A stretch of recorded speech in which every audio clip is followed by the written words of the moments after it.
Have you ever woken up in the middle of the night feeling like something is just off? Like the air itself is holding its breath, waiting for something to happen? That's where my story begins, on a night that felt just like any other, until it wasn't. My name is Leo, and I'm what you might call a creature of habit. I work from home, a graphic designer glued to my screen. My apartment is my sanctuary, a cozy little bubble on the third floor of an old building. I always went to bed around 11 and woke up at 7. Reliable, predictable, safe. One Tuesday, I was jolted awake. My eyes snapped open, and the first thing I saw was the glowing red numbers of my alarm clock. 12. Iwo 0. Midnight. Exactly. It wasn't a nightmare that woke me, or a loud noise from the street. It was the silence. A deep, heavy silence that felt like it was pressing in on me. The usual city hum, the distant sirens, the rumble of late-night traffic was gone. It was just nothing. I sat up, listening. The silence was so complete it was making my ears ring. Then I heard it. A single soft tap. It sounded like it came from my living room window. Tap. Just once. I tried to dismiss it. A branch, maybe? But there were no trees tall enough to reach my window. I strained my ears, waiting for another sound. Nothing. My heart was thumping a nervous rhythm against my ribs. I told myself I was being paranoid, just a weird dream. I lay back down, pulled the covers up to my chin, and eventually drifted back into a restless sleep. The next night it happened again. My eyes flew open. The clock read 12-hour keek. Midnight. And again that profound, unnatural silence. I held my breath, waiting. And there it was. Tap from the living room window. This time I didn't wait. I crept out of bed, my feet cold against the wooden floor. My apartment was bathed in the faint orange glow of the streetlights from below. I tiptoed to the edge of the hallway, peering into the living room. Everything looked normal.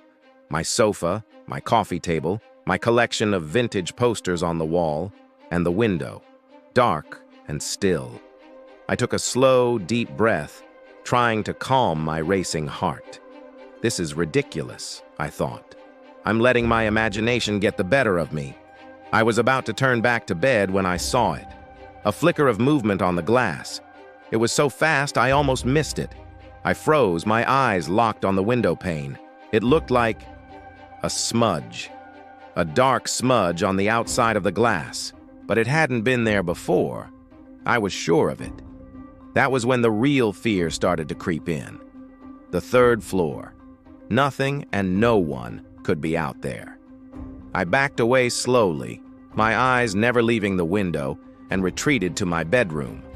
I locked the door, something I never do, and spent the rest of the night wide awake, listening to every creak and groan of the old building, imagining the worst.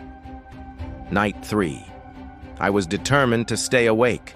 I drank coffee until my hands were shaking, sat in my living room with every light on, and stared at that window. The hours ticked by. 11:45, 11:50, my eyelids felt like they were lined with lead. At 11:59, the lights in my apartment flickered. Once, twice, then they went out completely. The entire building was plunged into darkness, except for the faint glow from the street. And then, the silence fell, like a heavy blanket. My clock in the bedroom chimed, its digital face now dead. 12 abu, midnight, tap. It was louder this time, sharper. Not a branch, not an animal. It sounded deliberate, like a fingernail against glass. Tap, tap, 2 taps this time. My blood ran cold. I was paralyzed in my armchair, staring at the source of the sound. And that's when I saw the smudge again. It wasn't a smudge, it was a hand. A pale, long-fingered hand, pressed flat against the glass from the outside. Its fingers were unnaturally long, almost skeletal. As I watched in horror, the fingers twitched, then curled and tapped again. Tap, tap, tap. I couldn't scream.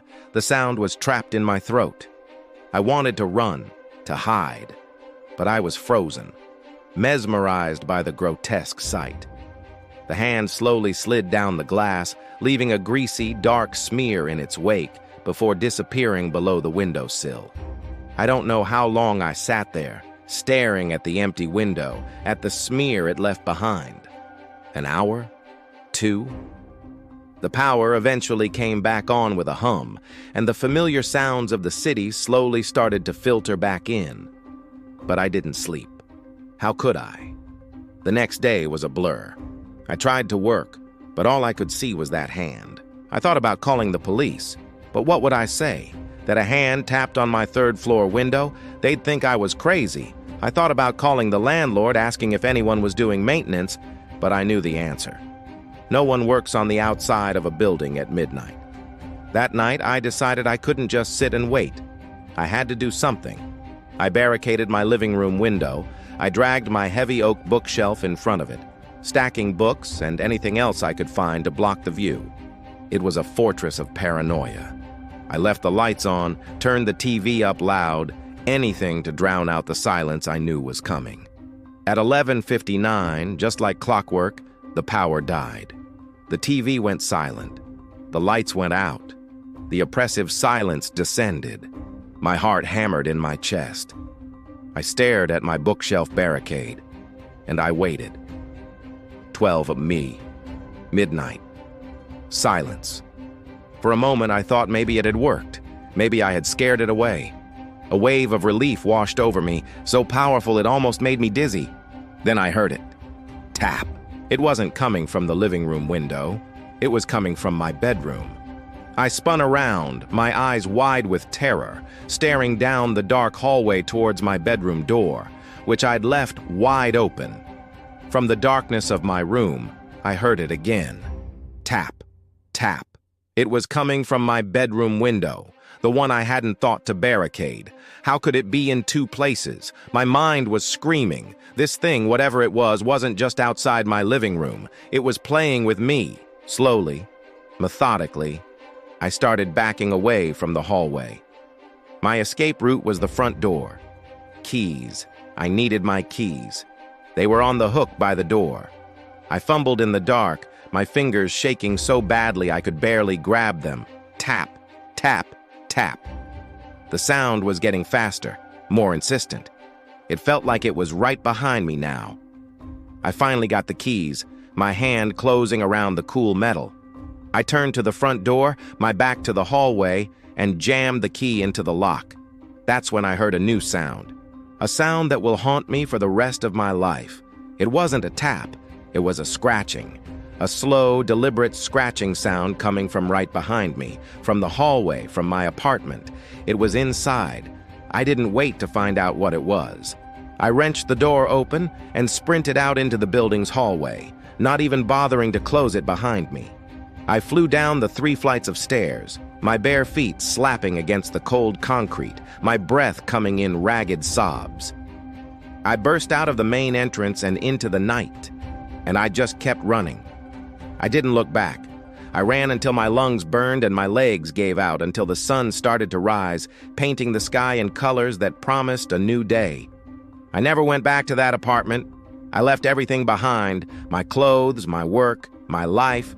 I called my landlord from a payphone and told him I was breaking my lease. He could keep the deposit. He could keep everything. I don't know what that thing was. I don't know what it wanted, but I know this. Some things are not meant to be understood, and some places are best left abandoned. Every night, when the clock gets close to midnight, I feel a familiar dread creep into my heart.